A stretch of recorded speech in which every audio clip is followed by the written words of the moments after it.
Hi అండి. Welcome back to my channel. ఇక్కడొచ్చేసి ఏందంటే, ఇంక యెస్టర్‌డే క్లిప్ ఉంటే అది పెట్టేసానండి. యాడ్ చేశాను ఈ వీడియోకి. ఇక్కడ ఏందంటే, ఇంకా చిప్స్ అన్నీ కూడా కొంచెం ప్లేట్‌ల్లో అది పెట్టేసి ఎండలో పెట్టేసాననమాట. ఇంకొంచెం పురుగు గూడా పట్టకుండా ఉంటాయిలే తొందరగా అని చెప్పేసి.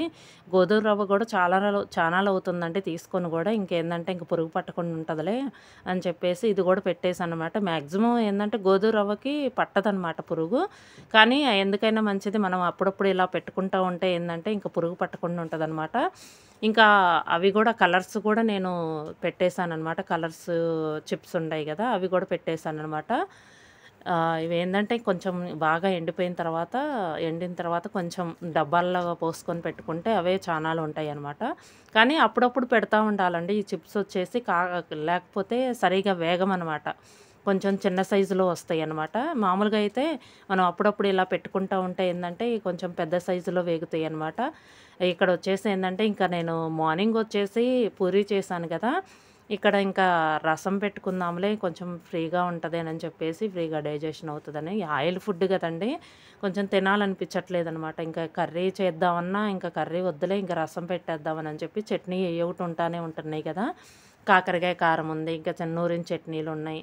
నిల్వ చట్నీలుండాయి. ఏదో ఒకటి పెట్టుకోవచ్చులే ఇంక రసం పెట్టేద్దాము అని చెప్పేసి నేను ఇంక రసం పెట్టేస్తున్నాను. ఇక్కడొచ్చేసి ఉల్లిపాయలు కూడా కట్ చేసి పెట్టాను. ఇక్కడ మా బాబొచ్చేసి ఏందంటే ఇంక స్నాక్స్ అని అరుస్తున్నాడనమాట.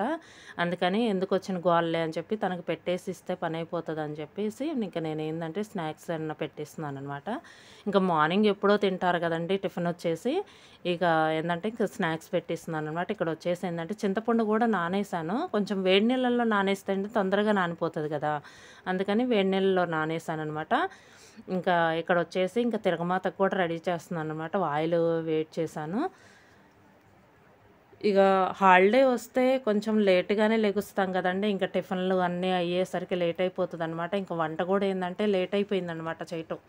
ఇంక అప్పుడప్పుడు ఏందంటే ఒక అరగంట ముందు రెడీ చేశాననమాట ఇదొచ్చేసి. ఇంకా రైస్ కూడా మొత్తం శుభ్రంగా క్లీన్ చేసుకొని అవి రాళ్ళుంటాయనమాట. మీకు ఇంతకుముందు వీడియోలో గూడా చెప్పాను. అవేందంటే వడ్ల గింజలని, రాళ్ళని ఆడాడ ఉంటాయనమాట. అవేందంటే కొంచెం వేరు పెట్టుకుంటే ఇంకా అవి ఒకసారి క్లీన్ చేసుకొని, కడిగేసుకొని, ఇంకా రైస్ గూడా పెట్టేస్తే పనైపోతది. అవేంటంటే మిల్లులో వేపిస్తాం గదా! మిల్లులో వేపిచ్చినప్పుడు ఏందంటే కొంచెం రాళ్ళవి వస్తానే ఉంటాయనమాట. ఆడోటి అసలు రాకుండా ఉండవు. కానీ అక్కడొకటి ఎన్నో వడ్ల గింజలు గూడా తగులుతా ఉంటాయనమాట. కానీ ఒకసారి చూసుకొని మనం ఇంకా శుభ్రంగా ఏరేసుకొని కడిగేసుకుంటే అయిపోతది. ఇక్కడొచ్చేసి నేను బెల్లం గూడా యాడ్ చేశాను. మామూలుగా అయితే రసం గూడా చాలా రకాలు పెట్టొచ్చండి. అంటే 2, 3 రకాలుగా పెట్టొచ్చు. పెద్దవాళ్ళేందంటే కొంచెం చింతపండు, ఎండుమిరపకాయలు అవి ఏసి కొంచెం రసంకి పౌడర్ చేసుకుంటారు. అది గూడా వేస్తారనమాట. నేను గూడా ఒకసారి చేశాను. ఇంతకుముందు అప్పుడప్పుడు చేస్తుంటాననమాట. కానీ నేనలా పెట్టలేదు. ఇవాళేందంటే సింపుల్‌గా పెట్టేద్దాంలే. ఇంకా బెల్లం వేస్తే పిల్లలు ఎట్లైనా తింటారు గదా! అని చెప్పి బెల్లం ఇష్టపడతారండి. కొంచెం రసంలో గానీ, పులుసు కూరల్లో గానీ కొంచెం బెల్లం వేస్తే ఇష్టపడతారనమాట. పిల్లలు ఇంట్రెస్ట్‌గా తింటారు. మొన్నొచ్చేసి అరటికాయ పులుసు చేశాను గదా! అందులో గూడా వేస్తే బెల్లం వేశాననమాట. పిల్లలు ఇష్టంగా తిన్నారనమాట. ఇదండి ఈరోజు వీడియో. ఈ వీడియో గనుక మీకు నచ్చితే లైక్ చేయండి, షేర్ చేయండి, సబ్స్క్రైబ్ చేయండి. Thank you for watching.